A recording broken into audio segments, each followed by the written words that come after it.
next case on the calendar is the Bourne Law Office versus KLB Realty Incorporated. I'm sorry, Limited Liability Corporation.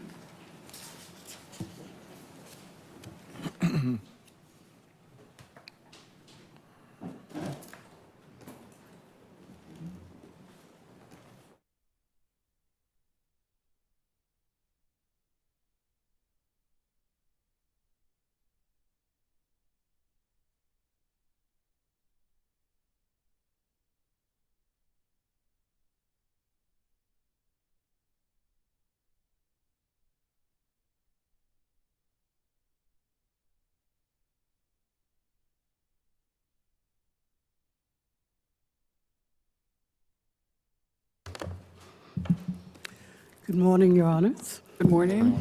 May it please the Court, I would like to reserve 3 minutes of my time for rebuttal. Okay, state your name for the record, please. Judith Bourne, as the sole member of the Bourne Law Office, PLLC. Very well, you may proceed. Thank you. After the demand, after the dismissal of this internal review of an FED action, KLB moved for costs and attorney's fees under 5 VIC 541, which requires that it be a prevailing party in the internal review, not in the initial FED action. That motion was erroneously granted and resulted in this appeal. The internal review never addressed the merits of the review, and both of the orders entered by the reviewing judge dealt with the preliminary matter of the supersedeas bond, and both orders, which were requested and defended by appellee, were set aside by this court as not in accord with the law in a mandamus action brought by the appellant. The appellee did not prevail with respect to its defense of either order. The Superior Court's third attempt to craft a lawful supersedeas bond was mooted when my unopposed motion to dismiss the internal review was granted. In its attempt to distinguish the Roan case, the appellee seeks to include the FED action as a part of the review, while at the same time conceding that it is not entitled to costs or fees incurred in the FED action because it is an action separate from the review. Counsel, I noticed that you mentioned the Costa v. Da Costa case. Da Costa. You mentioned the Attorney Roan case, correct? Or the Roan case? The Roan case, yes, sir. Yes. That was a Superior Court case? I'm sorry? Was that a Superior Court case? I believe so, yes, Okay. sir. Does the Supreme Court has a case that addresses that issue? Not that specific issue. The Da Costa case does not address that issue? I'm sorry, Your Honor. Da Costa versus Da Costa. Da Costa? Yes. Yes, I spoke to Da Costa. It's similar, but it's not exactly the same. But I do Well, could you tell speak me? to Da Costa. Well, could you explain the differences, please? Okay. Let me call now.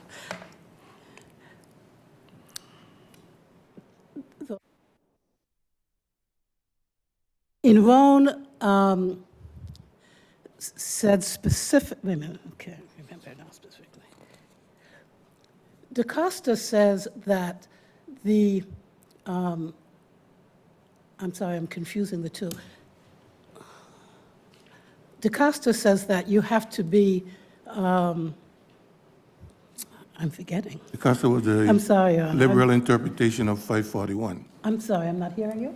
Da Costa was a liberal interpretation of 541. Yes. Correct? Yes. Where That's Roan was a conservative one. Right. In Da Costa, it said that in order to be a prevailing party, you had to have prevailed in something. You did not have to essentially get a final decision that held, I'm sorry? Yeah, did the Costa take a liberal interpretation of the Yes. statute, Of the American rule. and Roan takes a narrow interpretation? Yes. And in fact, did not the Roan case precede the DaCosta case? I believe it did. Which would mean then that, well, for several reasons, the case that we should be discussing here would be our precedent, namely DaCosta versus DaCosta. Okay, Right. you may proceed. Okay. There was that. Well, all of this, The- Counsel, let me ask you something, because my understanding is that this was a FED action. Yes. We all know that an FED action, there's no such thing as attorney fees. Yes. Good, okay. The court acted, but my understanding as to what the plaintiff, what the defendant is seeking in terms of cost and attorney fees came after, which is meaning that particularly when they had to respond to your petition for writ of mandamus, and in terms of the appeal, and in terms of the conundrums of things that follow, but had absolutely nothing to do with the proceedings in the FED action in the magistrate court. That is my understanding. And hold on, because the affidavit by Attorney Hodge, I believe that she's saying that the whole thing would have cost $12,000 plus. But what we are seeking is that only for that after the forcible entry and detainer action.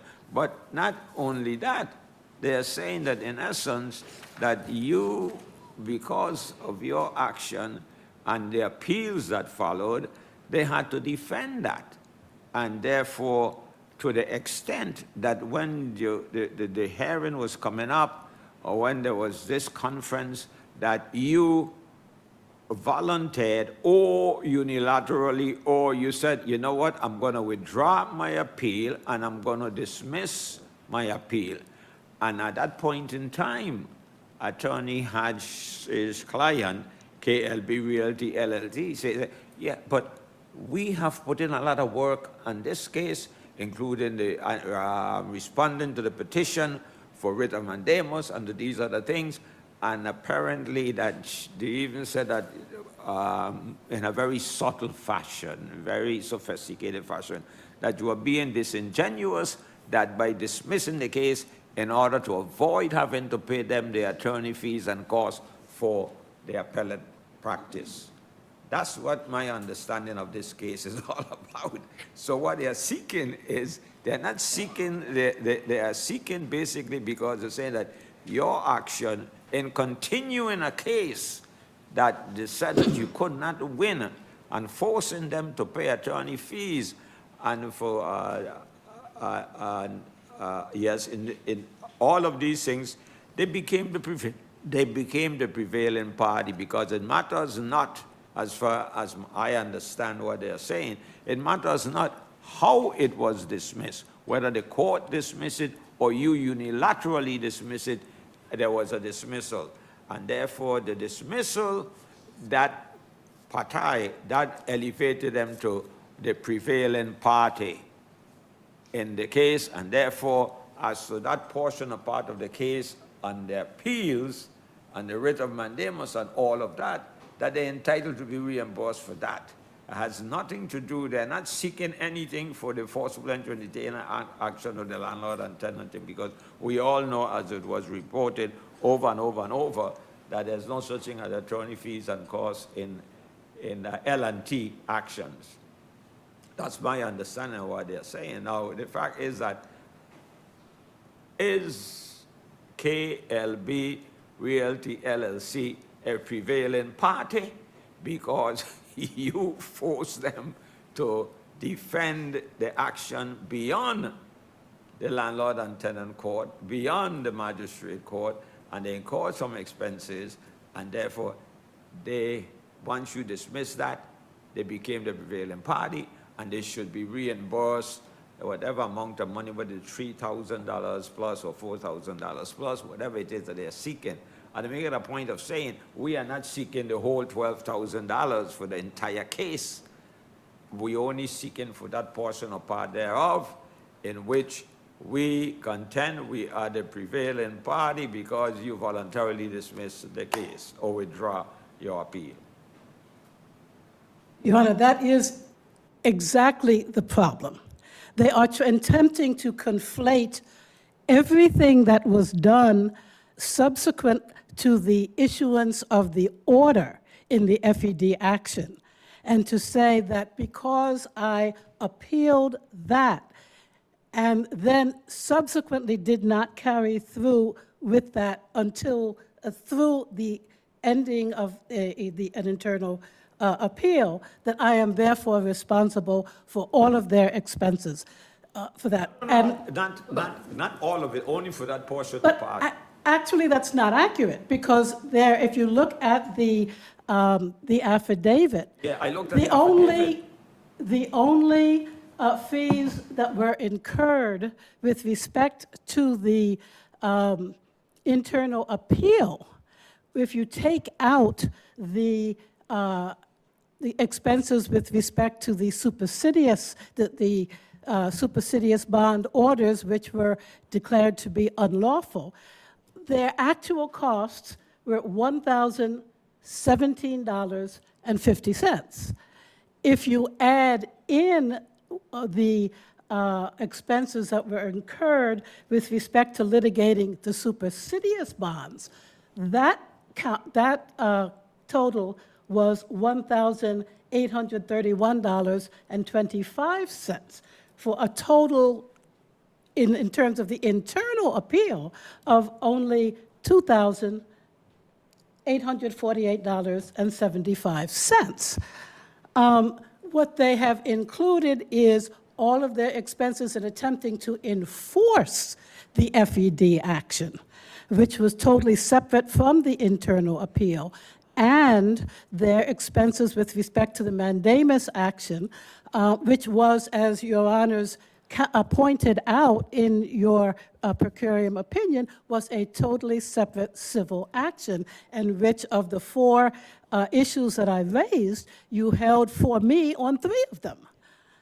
So that even if they were considered to be a prevailing party in the internal review, and my argument is that they are not, that their calculation of the expenses is totally inaccurate. How long was your opposition in your argument concerning the original actions in the opposition of your two attorneys' fees at the trial court level? I'm sorry. How long? I mean, did you develop that argument for the trial court to consider it? Or did you just Yes. give it? Well, Did you cite chapter and verse? In other words, did you cite any law? Or was it just an argument? And if it was just an argument, how well did you develop it? let me see. Judge, fine. We've been going back and forth over these same things so often I can't remember exactly which one. But in my opposition, I pointed out that they were not a prevailing party. And I also pointed out that even if they were, that they had included expenses that should not have been included. I did that at that point also. All right. Yes. All right. But Your time is up, so Yeah, we'll take your other arguments when you return. This is one last thing that I have to say. Who were the one that put the joint appendix together? I'm sorry? Who put the joint appendix together? I did, Your Honor, and there were all kinds of issues with corruption. All right. Why are the pages not numbered? You know, Your Honor, they were numbered, well, they were supposedly numbered. I had put them through a thing, and I thought were all numbered. I didn't notice that some of them were and some of them weren't until I was just looking at it at this point, because I had the first point, yes. In fact, I think I submitted To two. me, it's mind-boggling, flabbergasting, and I tell you, disconcerting, when I have to take up a joint appendix and the pages are not numbered, I can't reference the page, like how you just talk about the affidavit, I don't see any number for that. The individual documents that are part of the appendix retain their own numbering system, but the appendix itself, it has to be numbered. This is the kind of thing that I find very, very frustrating when I get a joint appendix and there's no numbering of the pages. So I believe that I filed two separate ones. One of them, first of all, they were, the first ones, well, both sets were put through an app which supposedly numbered them, and I didn't realize that some were numbered and some were not. All right, But I did Attorney- realize that some of them had been. Next Excuse me? time, make sure that anything coming to this court and that pestiferous justice, Associate Justice I. Valentin Swan, gets his appendix and briefs properly numbered. Because when I'm reading and taking down notes, I reference the pages, but I can't do it in this case. I can't, and I tell you, it's nerve-wracking to be reading anything with unnumbered pages. It was even worse, Your Honor, that the first one that I submitted and then recognized that they were corrupted pages All and right, went through Attorney, all you are kinds of things to try to forgiven. fix it. Just don't let it happen again, because your buggy wheel and my buggy wheel will definitely roll off because of that. Because that's how I keep track of things in my record. I need to have everything numbered. Thank you, Attorney.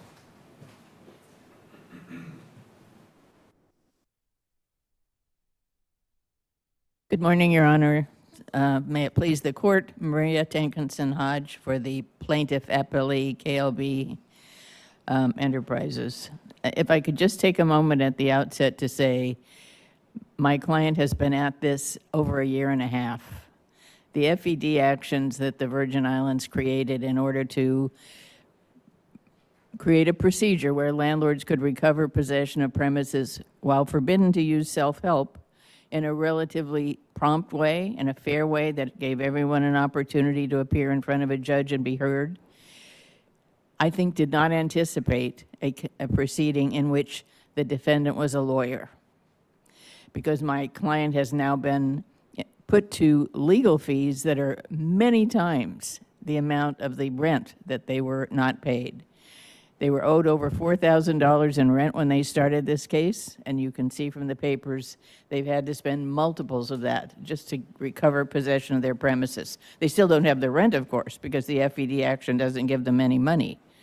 But eventually, after like a year and a half, the defendant finally vacated the premises. So here we are before you on this issue about fees. We had several proceedings before this court that had to do with the question of whether a defendant who wants to appeal an FED decision can have a stay without a bond. And the court may remember these proceedings. Ultimately, the one of greatest interest to my client was the last decision in which this court wrote the opinion saying the Superior Court judge had cited the wrong section of the code in setting the bond for the appeal, but that a bond was proper and it could be required under the under the rules of appellate procedure. And by the way, that attorney's fees could be recovered in the appellate part of this process. Even though they weren't recoverable in the FED action, they were recovered in this separate proceeding so that a party in my client's position ultimately had the opportunity to recover fees if they prevailed.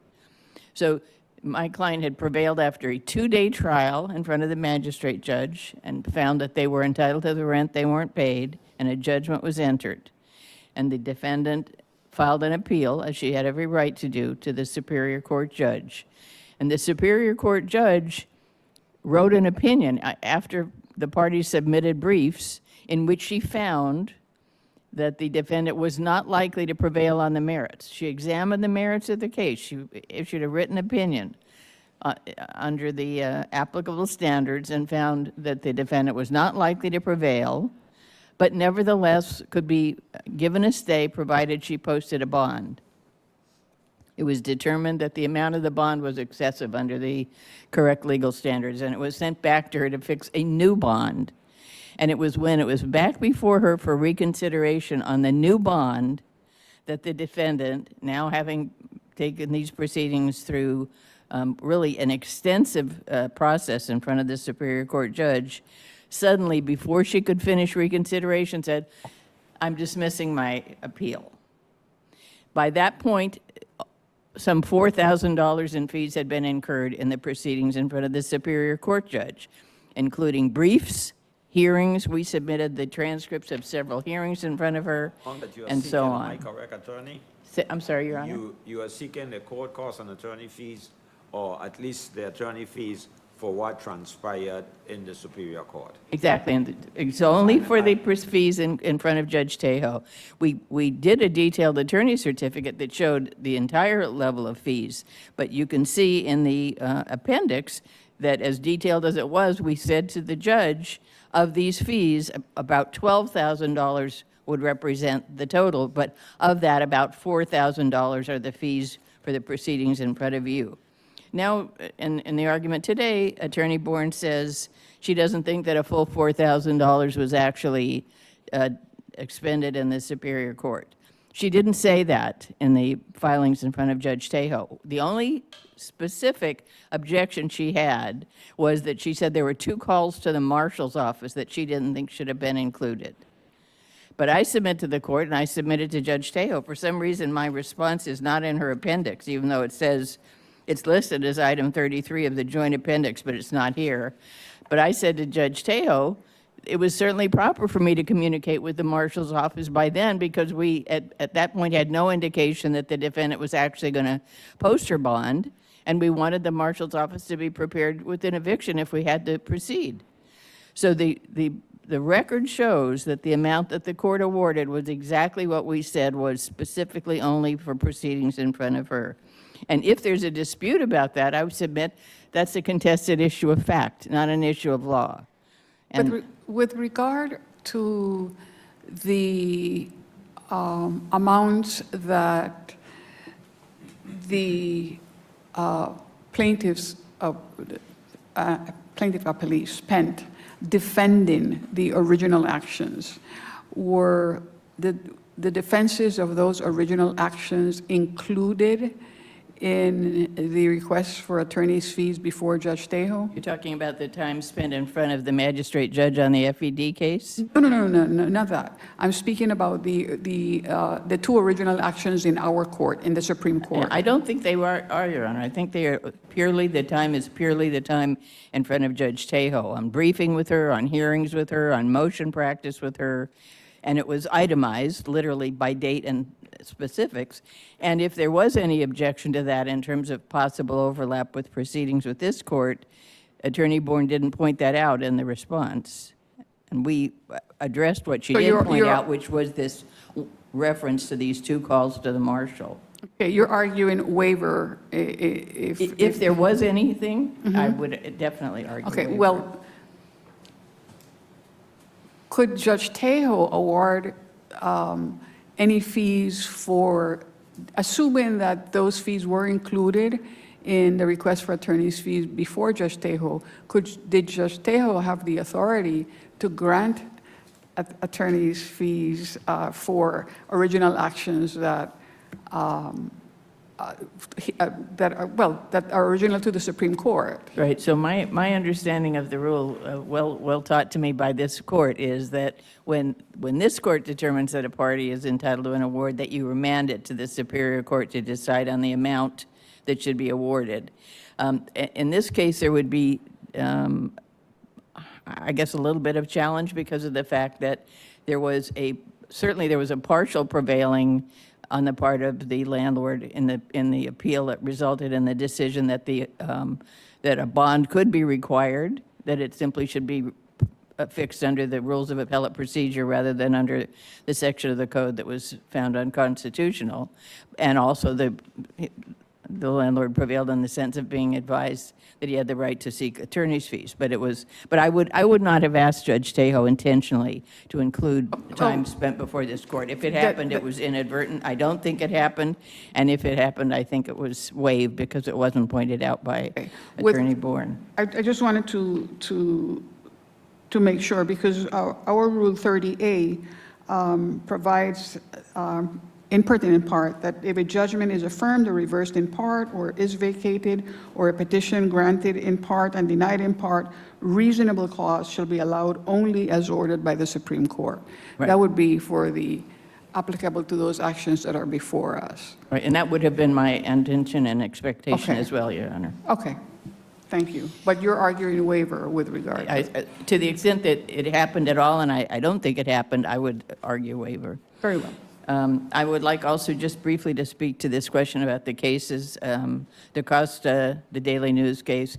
It seems to me that this is a case that should be looked at in a different way than a trial case. I mean, in a trial case, if a party decides to dismiss before anything significant has happened, you could say that you want to encourage that. If you've come to decide your case was improvidently filed, we don't want people to say we shouldn't dismiss it because we might get hit with legal fees, and we don't really know who would be prevailing party. There's been no determination.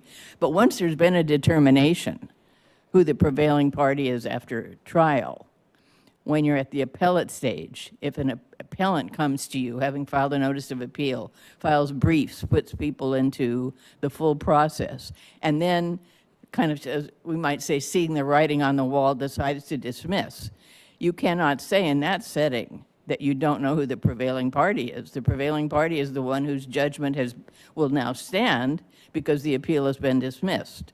So I would say, by virtue of that, the plaintiff is the prevailing party, and also by virtue of the fact that Judge Tejo specifically looked at the merits when she had to decide on the stay and made a finding that the defendant was not likely to prevail on the merits. So we have an opinion from her saying that, and we have the judgment which became final when the motion to dismiss was filed, essentially at the last moment, when Judge Tejo was going to fix the amount of the bond that the defendant probably never intended to post anyway. So from the point of view of KLB, which, by the way, is nothing but a LLC owned by another Virgin Islander, I would respectfully submit that this is a case in which Judge Tejo's decision should be upheld, and that the concept of an award of attorney's fees in this setting is prudent.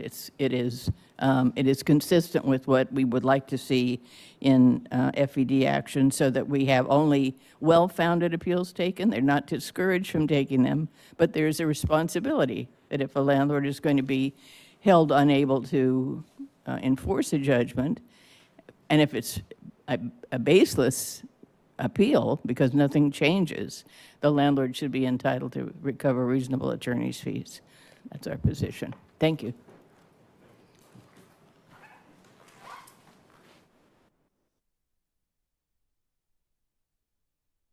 In my opposition to the trial plaintiff's motion for award and attorney's fees, I specifically state further in what is page 135 of the appendix, which that one was, in fact, paginated. Further, costs associated with the appellee's defense of the nominal defendant in the action for a writ of mandamus, citing this case, cannot be included in this 5 VIC 541 motion, as the action for the writ, although based on actions taken in this matter, was a separate civil action in a different court. That was in my opposition. So I did not waive that.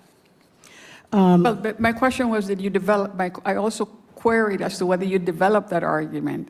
So you raised the argument, but did you develop anything, did you say anything else or state anything else beyond what you read to us?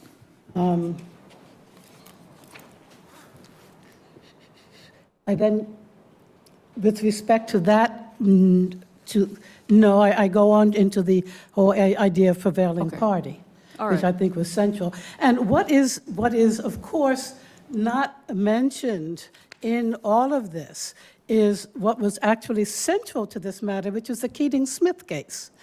Because in the arguments, appellee consistently attempts to read my mind and intuit and suggest what I was thinking, which was, of course, totally inaccurate, because what was central to this was the fact that the Keating-Smith case said that if I had moved if I was vacated the premises, whether on my own or by action of KLB, I could not, but it would moot my appeal. And I've always taken a position, and I continue to take the position, that the FED action is completely erroneous, both on the law and the facts. And the issue, I did not only contest the two telephone calls made by counsel for KLB to the marshal's office. I pointed out that they asked that I be evicted as a matter of urgency, which would, of course, have mooted my appeal. And my final decision to actually dismiss was not because I felt that I was going to lose, because Judge Tejo had, before she said that I was not likely to succeed, had already stated that having looked at all of the facts, she felt that a hearing would be necessary in order for her to make a decision. And a hearing, as we know, in an internal review is not mandated. So she felt, she first said that yes, she needed a hearing, and then subsequently decided for some reason that without saying that there was no hearing necessary, because if she felt that I could not prevail, she didn't need to have a hearing, but she continued that. All right, your time is up. Thank you very much.